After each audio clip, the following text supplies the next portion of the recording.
Robinson, Heather. Didn't pay.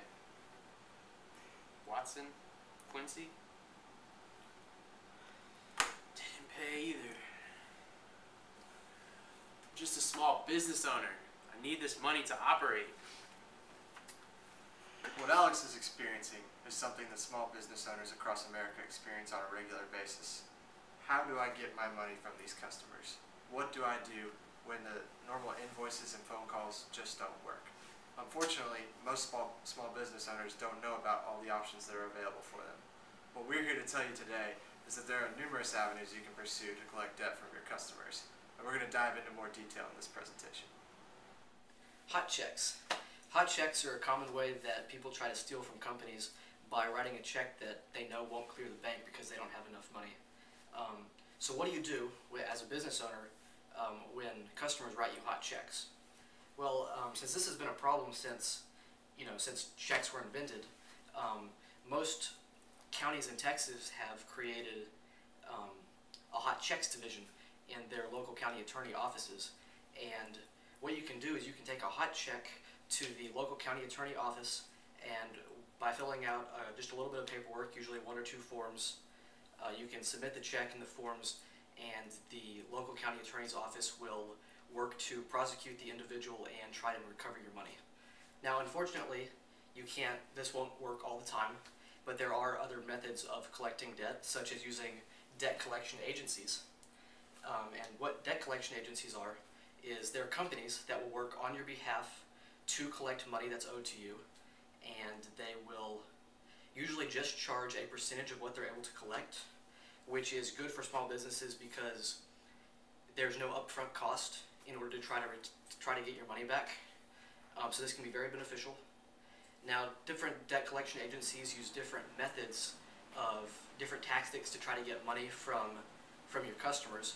So it's usually good to research or talk to the debt collection agencies before you decide to work with them and find out what their tactics are and make sure that they are aligned with your own corporate values, or at the very least make sure that they won't give your company a negative image.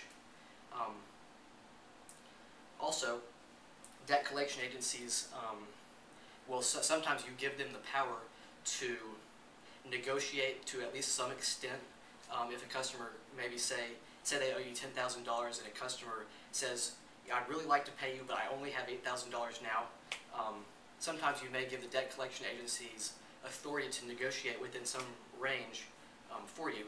And so maybe the debt collection agency decides to accept that $8,000 and settle the payment. And this is good because you can go ahead and get your money. It's not all of it, but at least you have some money in your bank so you don't have cash flow problems or whatever. And that's good. But this can create kind of 2 different motivations. You, as the small business owner, want to make as much money as possible, but the debt collection agency just wants to, since they're only making a small percentage, they may just quickly say, oh, if you just pay $8,000 now, we'll clear the debt and, it'll all be good.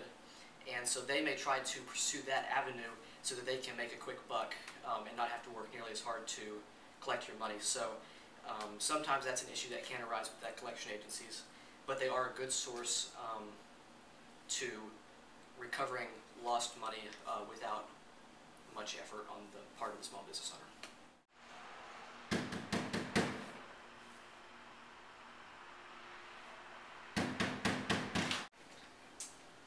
Mr. Calvin Tardy? Yes, that's me. Hi, my name is Ben Fain. I'm a private investigator. I'm working on behalf of Small Business Incorporated. I just want to confirm that you are in fact Mr. Calvin Tardy. Yes, that's me. Okay, sir, I just wanted to confirm this address to your name to let you know that Small Business is going to be filing suit against you for $3,000 for the amount that you still owe. Really? Yes, sir. Okay, well, here, come in, please. I really don't want to have to deal with this whole court thing, so how about I'm just going to go ahead and write you the check now, and will you deliver that to small businesses? Yes, I can do that. Okay, well, I'll just go ahead and do that. Don't get too close.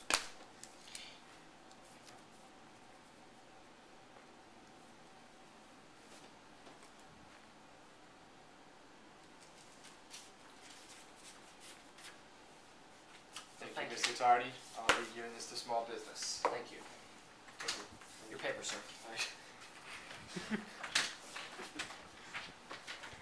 As you can see from the scene that we just acted out, there is a method called skip tracing, which is essentially a private investigator coming to the house of a debt ower and verifying the location that they are in. So the business will have options from there.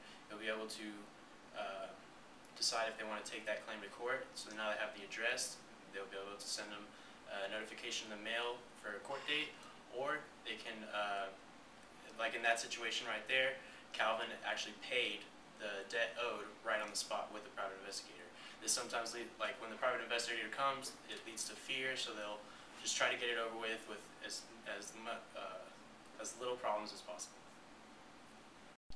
So before taking somebody to court, it's actually a good idea to verify if they actually have assets to sue for. Usually a small business will hire that private investigator to deepen the investigation into that, and they can look up that information, or they can hire an outside party to do that and verify if it's actually worth going after this person in trial. If they do take it to trial, it'll be taken to a small claims court. A small claims court manages cases that are $10,000 or less in magnitude, and usually there's like a $31 filing fee, plus additional fees for courts, and then also bringing that person to court. When you go to court, you want to establish that there's a contractual agreement between the business and the person who pays you or hasn't paid you.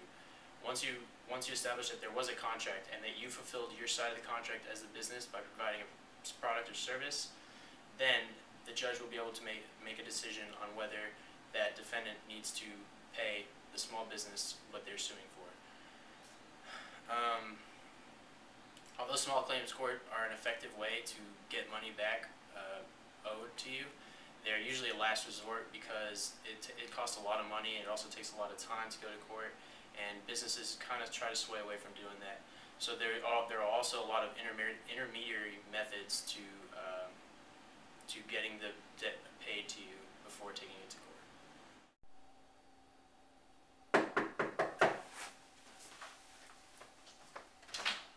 Hello? Mr. Calvin Tardy, Yes, sir. I'm Sheriff Ben Fain. I'm with the county. Just want to let you know there's been a recent writ of execution on the judgment that was ruled against you in your case against Colgate Corporation, and so I'm here to seize your laptop as part of your personal property to settle the judgment that was ruled against you on the balance you owe to that company. So Really? with You have that, to take it now? yes, sir. This will even the balance that you owe to the company, and I'm gonna have to take this with me. And But so that's my laptop. I'm sorry, sir. This is what you owe. You can't do This is what that. they deem that is even to your balance. So this is what we're gonna take. You have a good night. Now, the scene we've just witnessed is one of the more extreme options that a small business owner can take in settling the debt owed to them by a customer, and that's the seizure of assets. We'll dive into those options in a moment. First, what we need to recognize is by rewinding back to what Alex was talking about, which is when one of these claims actually goes to court. Now, before we discuss any of these options, we have to recognize that the court process has to happen first, and the creditor has to obtain a judgment. Now, to obtain a judgment simply means that in court, the judge has to rule in the favor of the small business owner or the creditor. So when the creditor wins that case, that means there's a judgment in his favor and there is a judgment against the defendant.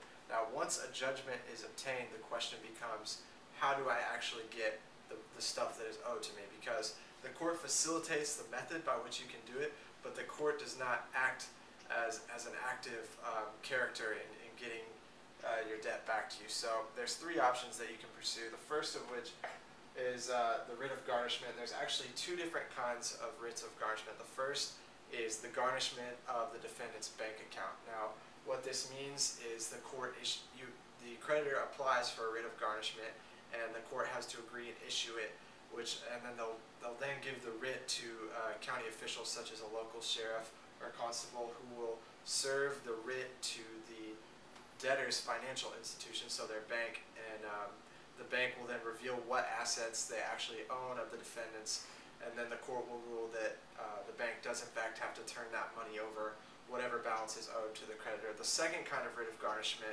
is the garnishment against the defendant's wages, And it's important to recognize that this writ of garnishment is not recognized or practiced in Texas. However, what happens is the sheriff will serve the writ to the defendant's employer, and the employee's wages will then be diverted on a regular basis, probably a monthly basis, straight out of their paycheck into the creditor's pocket until the balance is fully paid off. And finally, there's the writ of execution, which is essentially the seizure of assets. Again, you apply for the writ from the court, and they grant the writ, and then it's given to a city official who serves it and can show up at the defendant's house and seize their assets. Now, it varies from state to state which property is exempt and which property is included and allowed to be seized. In some states differ over whether you can take real estate. All states seize personal property, but that's one of the more extreme forms of settling a debt that's owed.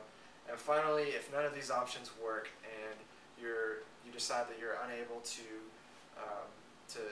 regain the debt owed to you by the debtor, you can file a 1099 form, which that is an IRS form similar to the 1040 tax return that many of us know about, and it simply means that the creditor is writing off the bad debt of the customer. And so, for example, if the customer owed the creditor $10,000 and the creditor and the customer decided that they're only going to owe $5,000, they're gonna settle at $5,000. That customer still owes $5,000, but the creditor writes it off. Now, when they file this 1099 form, they write off that $5,000 on the form, turn it into the IRS, and that $5,000 is now actually considered gained income to the customer, the debtor who owed the amount. So they're actually going to be taxed on that extra $5,000. And also, you can file the 1099 on a debt that you completely abolish. So if they abolish the entire $10,000, that entire $10,000 would be taxable. And again, this is a last resort. If you can't obtain the debt by any of the other means we've discussed, this is how you write it off. Lewis Donald, writ of garnishment. Floto Emily, used debt collection agency. Robinson Heather, pay your balance. Wow, this is some real practical knowledge. You bet it is, Alex. What we want y'all to take from today is that whether it's a debt collection agency, a small claims court, or a writ of garnishment, or any of the other options we've talked about, small business owners in America need to know that there are tools at your disposal that you can use to get the debts owed to you by customers. That's it. Once you take a case to Hot checks.